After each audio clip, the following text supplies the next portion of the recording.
Hello students, welcome to all of. मैं आपकी chemistry teacher काजल आपका बहुत बहुत स्वागत करती हूँ। जल्दी जल्दी सभी बच्चे आ जाइए, आपकी क्लासेस आ चुकी है। आपकी केमिस्ट्री की क्लासेस आ चुकी है। आई होप आप सभी ने पीछे की क्लासेस देखी होंगी। आप सभी को मेरी तरफ से राधे राधे, जय श्री राधे कृष्णा सभी को। हमारी जो पीछे की क्लासेस हुई हैं, जो हमने टॉपिक कराए हैं, मैटर, उसका क्लासिफिकेशन, सब्लिमेशन, कंडेंसेशन, तो ये सब आई होप आपको अच्छे से समझ में आया। अगर अच्छे से समझ में आया है तो बच्चों वीडियो पे कमेंट कर दिया करो सभी। आज हम जो टॉपिक स्टार्ट करने वाले हैं वो है रिएक्शन से रिलेटेड। जो रिएक्शन बहुत ज़्यादा इम्पोर्टेंट होती है कि इसमें हमें कंफ्यूज रहता है एंडो एंड एक्सोथर्मिक में, एंडोथर्मिक एंड एक्सोथर्मिक में। तो आज हम टॉपिक पढ़ाने वाले हैं एंडोथर्मिक और एक्सोथर्मिक। तो चलिए पढ़ते हैं हम। एंडोथर्मिक और एक्सोथर्मिक होता क्या है, देखिए। एंडोथर्मिक होता है जब हीट या एनर्जी को एब्जॉर्व किया जाए। किसको एब्जॉर्व किया जाए? जब हीट को एब्जॉर्व किया जाए। हीट होता है उष्मा। उष्मा को जब हम क्या करते हैं, अवशोषित करते हैं, तो जितनी उष्मा अवशोषित हुई, तो जिस भी रिएक्शन में हीट एब्जॉर्ब होगी उस रिएक्शन को बोलेंगे हम एंडोथर्मिक रिएक्शन। क्या बोलेंगे? Endothermic reaction. एंड जिस भी रिएक्शन में हीट क्या होगी, बाहर निकलेगी, बाहर मतलब एग्जिट होगी, तो उसको बोलते हैं हम क्या? Exothermic reaction. इसका मतलब जब हम फॉर एग्जांपल जब हम गेट में एंटर करते हैं, तो एंटर करते वक्त जो हमारी एनर्जी होगी तो हम बोलेंगे एंडोथर्मिक। क्या बोलेंगे? एंडोथर्मिक। और एग्जिट करते वक्त जो हमारी एनर्जी होगी हम उसको बोलेंगे एक्सोथर्मिक। ठीक है, तो चलिए अब बहुत बेहतरीन एग्जाम्पल से अपनी क्लास को स्टार्ट करते हैं कि एंडोथर्मिक और एक्सोथर्मिक क्या होता है। तो चलिए सभी देखिए। Exothermic reaction, a reaction that release energy from the system in the form of heat. जो एक्सोथर्मिक है वो क्या होता है? एक्सोथर्मिक मतलब एनर्जी का बाहर निकलना, तो वही ये बोल रहा है, a reaction that releases energy for the system in the form of heat. जो हमें जो तपन सी महसूस होती है ना, जैसे सर्दियों में हम क्या करते हैं, आग जला के बैठ जाते हैं उसके चारों तरफ। तो हम क्यों बैठते हैं वहां? क्योंकि हमको क्या मिलती रहती है? हीट मिलती रहती है। क्या मिलती रहती है? हीट, जिसकी वजह से हमें ठंड नहीं लगती। तो वो जो प्रोसेस होता है हमारा सर्दियों में सीखने का प्रोसेस जो होता है, वो होता है हमारा एक्सोथर्मिक प्रोसेस। क्या होता है? एक्सोथर्मिक। ठीक है, अब एंडोथर्मिक को समझ लेते हैं। Endothermic reaction, a reaction that the system absorbed energy from its surrounding in the form of heat. जब कोई रिएक्शन हीट को, जो मैंने आपको बताया था, जब कोई भी रिएक्शन हीट को एब्जॉर्ब करती है, अवशोषित करती है, तो उसको बोलते हैं हम एंडोथर्मिक। जैसे हम अगर रुई वगैरह लेते हैं, तो रुई को, कॉटन को जब हम पानी में डाल दे देते हैं तो वो क्या करती है? पानी को एब्जॉर्ब कर लेती है, यानी कि अपने अंदर भर लेती है। तो वो जो रिएक्शन होती है वो होती है हमारी एंडोथर्मिक रिएक्शन। क्या होती है? Endothermic reaction. एक और एग्जांपल है, जैसे हम कपड़ों को पहले क्या करते हैं, सूखे हुए कपड़े को पहले क्या करते हैं, भिगोते हैं। तो कपड़ा कैसा होता है, उसका पानी कैसा होता है, चलता रहता है उसमें, यानी कि वो पूरी तरह से गीला हो जाता है। तो वो प्रोसेस है एंडोथर्मिक का, यानी कि वो क्या कर रहा है, पानी को एब्जॉर्व कर रहा है। क्या कर रहा है? पानी को एब्जॉर्व कर रहा है। तो वो रिएक्शन होती है हमारी एंडोथर्मिक रिएक्शन। एक याद करने का तरीका क्या है इसका, देखो। एक्सो, एक्सो, एक्सो के नाम से क्या? एग्जिट, एग्जिट होना यानी बाहर निकलना। एक्सोथर्मिक को हम जो बोलते हैं वो बोलते हैं हिंदी में उष्मा छेपी, उष्मा छेपी अभिक्रिया। और एंडोथर्मिक को बोलते हैं उष्मा उष्मा शोषी अभिक्रिया, उष्मा शोषी अभिक्रिया, उष्मा शोषी अभिक्रिया। ठीक है, तो जो हम एक्सोथर्मिक को बोलेंगे वो बोलेंगे उष्मा छेपी, और जो हम एंडोथर्मिक को बोलेंगे वो बोलेंगे उष्मा शोषी। ठीक है, अब यहां से समझ में आ गया होगा आई होप। नेक्स्ट पे चलते हैं। देखें एंडोथर्मिक को समझो और अच्छे तरीके से। जैसे हमारा बर्फ, बर्फ के अंदर जो हीट होती है वो क्या होती है, एंडोथर्मिक, क्योंकि उसने वो एब्जॉर्व की है।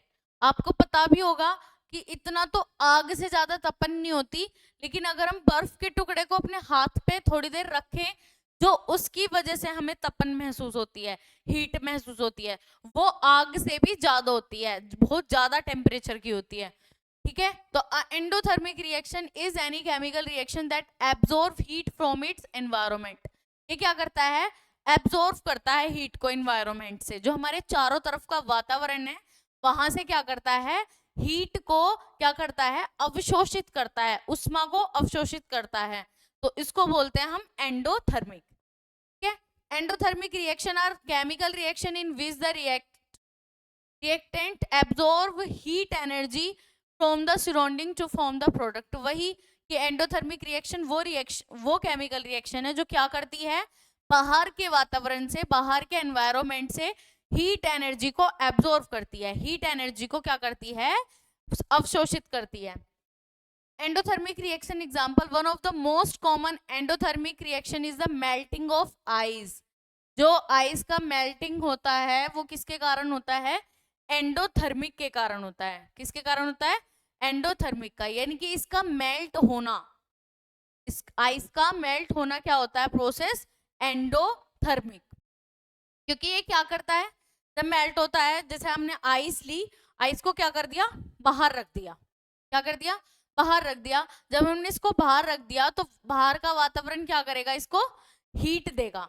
हीट देने के बाद ये बर्फ क्या करेगी, उस बाहर की हीट को एब्जॉर्व करेगी, जिसके कारण वो बर्फ क्या करना स्टार्ट कर देगी, मेल्ट होना स्टार्ट कर देगी, यानी कि पानी में कन्वर्ट होना स्टार्ट कर देगी। ठीक है, drawn in the form surrounding triggers this reaction and begin to break the chemical and physical bonds holding the ice together। आपको पता है आइस में जो होता है वो हाइड्रोजन बॉन्ड होता है, क्या होता है, हाइड्रोजन बॉन्ड। तो बाहर का एनवायरनमेंट जो है वो क्या करता है, हाइड्रोजन बॉन्ड को तोड़ना स्टार्ट कर देता है। क्या क्या करना स्टार्ट कर देता है, हाइड्रोजन बॉन्ड को तोड़ना स्टार्ट कर देता है, क्योंकि आइस क्या रहता है, H2O। तो इसमें क्या रहती है, हाइड्रोजन बॉन्डिंग, क्या रहती है, हाइड्रोजन बॉन्डिंग। और ये हाइड्रोजन बॉन्डिंग को तोड़ना स्टार्ट कर देता है बाहर का जो हीट है, और इसके कारण हमारा क्या रहता है, आइस मेल्ट होना स्टार्ट कर देती है। ठीक है, आइस क्या करना स्टार्ट कर देती है, मेल्ट होना स्टार्ट कर देती है। नेक्स्ट देखते हैं एक्सोथर्मिक। एक्सोथर्मिक यानी हीट। जैसे मैंने आपको बताया था कि जब हम सर्दियों में क्या करते हैं, आग जलाते हैं तो हमें क्या मिलता है, एक तपन सी महसूस होती है, एक हीट मिलती है, तब हमें क्या होता है, ठंड कम लगती है। तो वही प्रोसेस हमारा क्या है, एक्सोथर्मिक का है, क्योंकि वो बाहर निकल रही है, लकड़ी से जो हीट है वो बाहर निकल रही है, इनकी एग्जिट हो रही है। तो उसी का मतलब होता है, एग्जिट होना ही रिएक्शन होती है एक्सोथर्मिक रिएक्शन। ठीक है, यहाँ तक बात क्लियर है। An exothermic reaction is a chemical reaction that produces heat. जो हीट को क्या करे, प्रोड्यूस करे, यानी कि जो ऊष्मा को क्या करे, उत्पन्न करे। In other words the activation energy needed to initiate the reaction is less than energy it releases. ये क्या कर रहा है, जो एक्टिवेशन एनर्जी है वो क्या करती है, बाहर निकलती है, क्या करती है, बाहर निकलती है, इनकी एग्जिट होती है। एक्सोथर्मिक जैसे बर्निंग और would in the air is example of exothermic.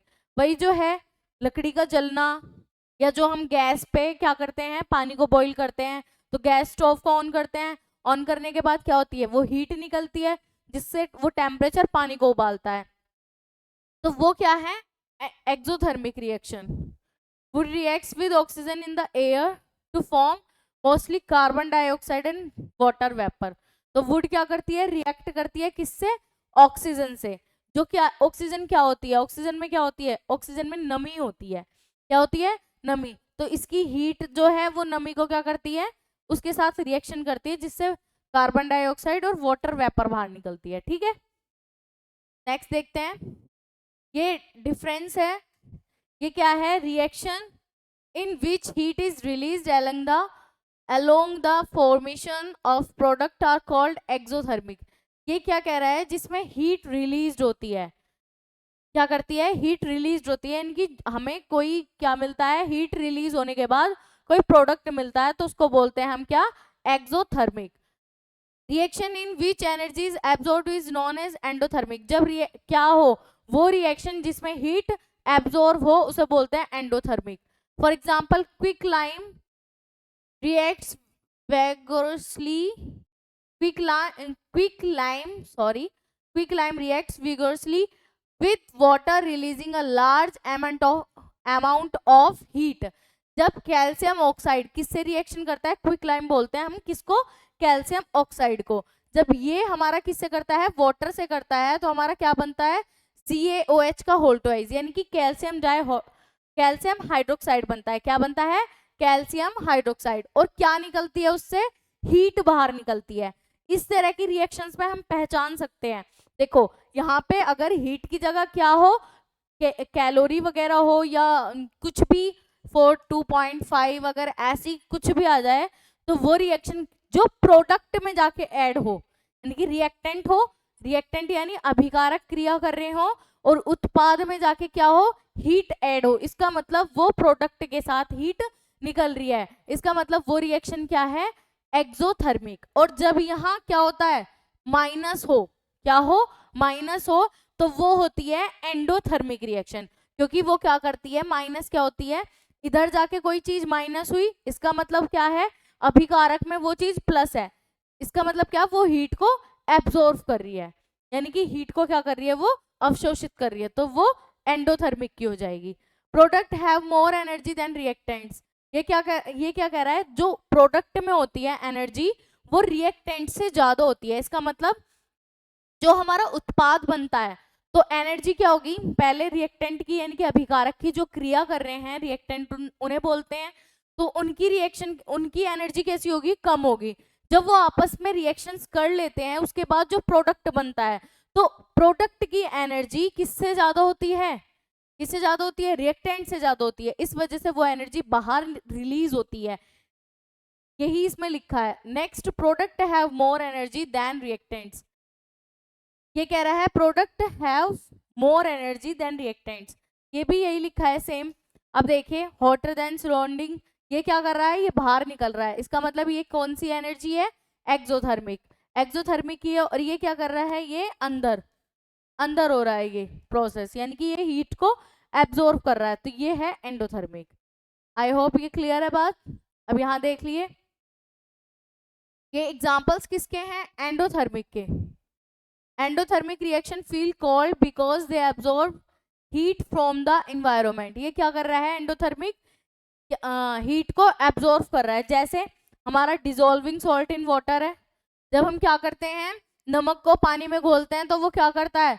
Energy को एब्जॉर्ब करता है, इनकी उसको एब्जॉर्ब करके अपने में घोल लेता है। इसका मतलब ये प्रोसेस क्या हो गया? एंडोथर्मिक का, यानी उष्मा शोषी का। Next, water evaporation. Water evaporation का क्या होता है?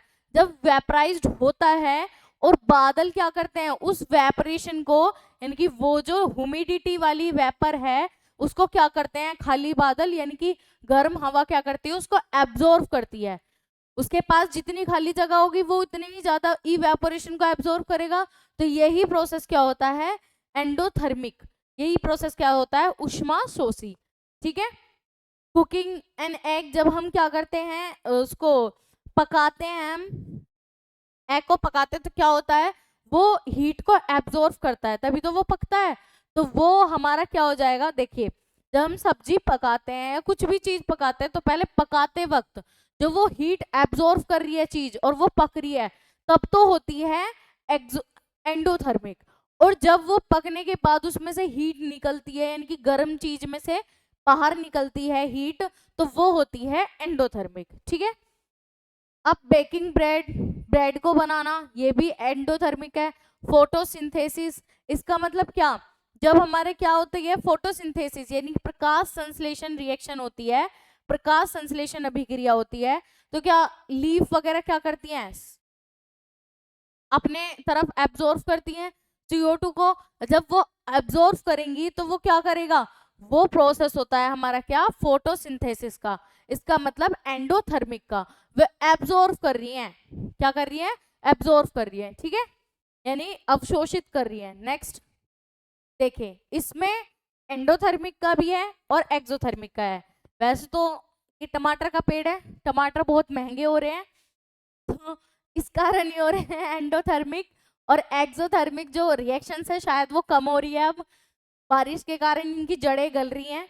चलिए देखते हैं एक्सोथर्मिक कहाँ है और एंडोथर्मिक कहाँ है, जल्दी जल्दी सभी बताइए। यहाँ पे एब्जॉर्ब कीजिए, देखिए सनलाइट है, ये पेड़ पौधे हैं, ये टमाटर का पेड़ है, और ये क्या कर रहा है, सनलाइट को एब्जॉर्ब कर रहा है। तो एब्जॉर्ब यानी ये कार्बन डाइऑक्साइड जा रही है, इसमें क्या जा रही है, कार्बन डाइऑक्साइड जा रही है। और जब ये हीट को एब्जॉर्ब कर रहा है, कार्बन डाइऑक्साइड को ले रहा है बाहर के वातावरण से, तो यहाँ रिएक्शन कैसी होगी, एंडोथर्मिक। यहाँ रिएक्शन कैसी होगी, एंडोथर्मिक, यानी उष्मा शोषी, क्योंकि ये हीट को क्या कर रहा है, एब्जॉर्ब कर रहा है। जैसे हमारा सूरजमुखी का पेड़ होता है, क्या करता है वो, उसका फूल तब तक मुरझाया हुआ रहता है, तब तक सूरज नहीं निकलता। सूर्य निकलने के बाद क्या करता है, वो सूर्य की प्रकाश को, सूर्य की लाइट को एब्जॉर्ब करता है, जिसके कारण वो खिल जाता है, ठीक है। तो वो प्रोसेस भी क्या होता है, एंडोथर्मिक का, यानी उष्माशोषी का। अब देखिए पेड़ पौधे क्या करते हैं, कोई भी पेड़ हो, कार्बन डाइऑक्साइड लेते हैं और O2 छोड़ते हैं, यानी कि ऑक्सीजन छोड़ते हैं। तो जब वो कार्बन डाइऑक्साइड लेते हैं तब तो हो जाती है एंडोथर्मिक, उष्मा शोषी, और जब ही वो ऑक्सीजन देते हैं तब वो हो जाती है एंडोथर्मिक, यानी कि यहाँ क्या निकल रही है, ऑक्सीजन बाहर, तो यहाँ हो जाएगी हमारी एंडोथर्मिक। क्या हो जाएगी, एंडोथर्मिक, यानी उष्मा उष्माक्षेपी, उष्माक्षेपी रिएक्शन। बात समझ में आई, अंदर जाना एंडो और बाहर निकलना एक्सो, यानी अंदर जाना एंडो मतलब एंटर होना, और बाहर निकलना एक्सो मतलब एग्जिट होना। नेक्स्ट पे देख लेते हैं, देखिए ये है एंडोथर्मिक की रिएक्शंस की है, ये भी यही कुकिंग, जब हमारा एग कुक हो रहा है उसके बाद जब हमें चोट वगैरह लग जाती है तो हम क्या करते हैं, कोल्ड पैक लगाते हैं, यानी आइस को क्या करते हैं, उस पे रखते हैं, तो उससे हमें क्या मिलता है, रिलीफ मिलता है, जिसके कारण क्या, वो प्रोसेस क्या है, क्योंकि उसकी हीट हम एब्जॉर्ब कर रहे हैं, हमारी जो स्किन है वो एब्जॉर्ब कर रही है।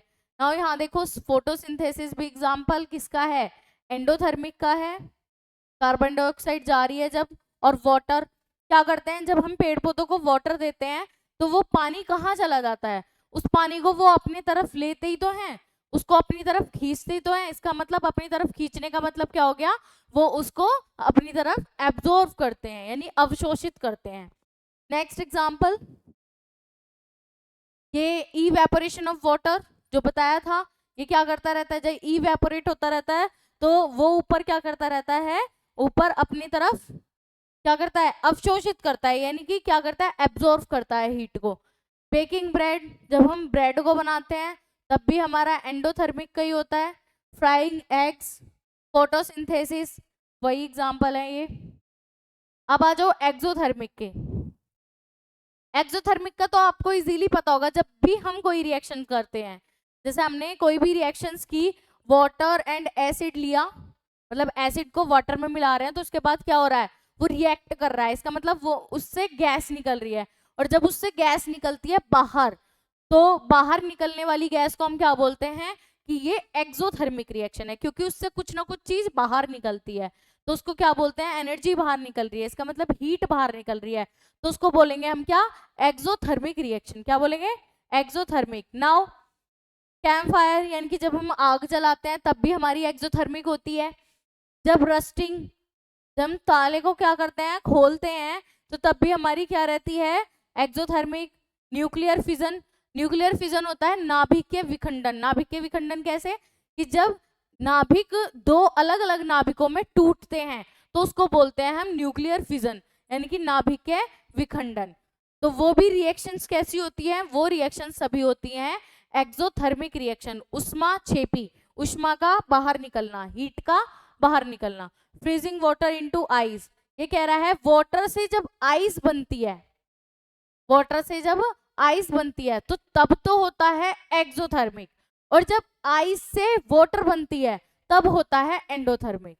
ठीक है, क्योंकि आइस से वाटर बनेगी, मतलब वाटर से आइस बनेगा तो क्या होगा, वो हीट को जब बन जाती है तो वो हीट को बाहर निकालता है, जब तो वो ठंडा होता है। जो उसके अंदर क्या है, पानी है, पानी का टेम्परेचर आइस के टेम्परेचर से तो थोड़ा ज्यादा होगा, आइस का तो माइनस में होता है, तो वो क्या करता है, उसके अंदर की जो हीट है उसको बाहर निकालता है, क्योंकि जब वो हीट को बाहर निकालेगा तभी तो वो खुद कूल होगा, और जब वो कूल होगा तभी वो बर्फ बनेगी, तो वो बाहर निकालता है। तो वो बर्फ बनने का प्रोसेस तो होता है एंडोथर्मिक का। और मेल्ट होने का कैसे, वो बाहर के वातावरण से क्या करता है, रिएक्शन करता है, यानी कि हवा को एब्जॉर्ब करता है, जिसके कारण वो मेल्ट होता है, तो वो होती है एक्सोथर्मिक, उष्मा शोषी।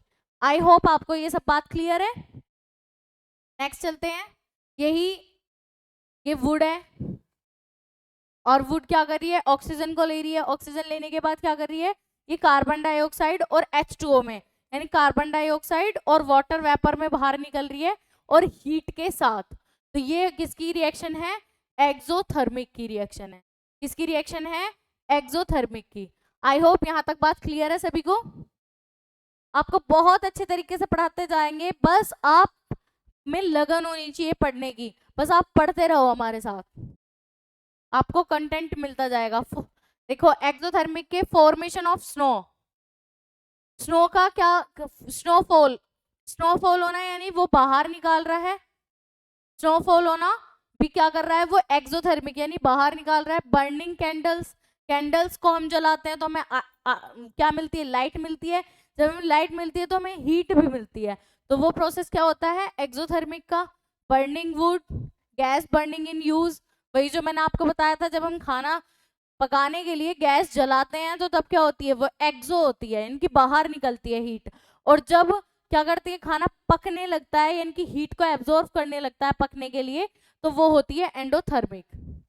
क्या होती है, एंडोथर्मिक। ठीक है, आई होप आपको एक्सोथर्मिक और एंडोथर्मिक की क्लासेस बहुत अच्छी लगी होगी।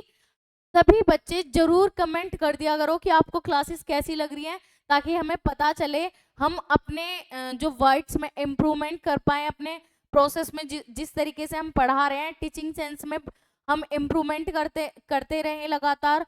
आप जब तक बताओगे नहीं तब तक पता कैसे चलेगा, तो आप अपनी प्रॉब्लम्स क्या है कमेंट में लिखिए जरूर। थैंक यू एवरीवन, मैं पूरी कोशिश करूंगी कि आपकी सारे डाउट्स क्लियर हो जाएं जो भी टॉपिक है। और बच्चों जो भी प्रोनाउंसिएशन में जो भी दिक्कत हो जाती है कभी कभी, उसको थोड़ा कॉम्प्रोमाइज कर लेना, ध्यान नहीं रहता है इतना। ठीक है, आप सभी को मेरी तरफ से राधे राधे, जय श्री राधे कृष्णा सभी को।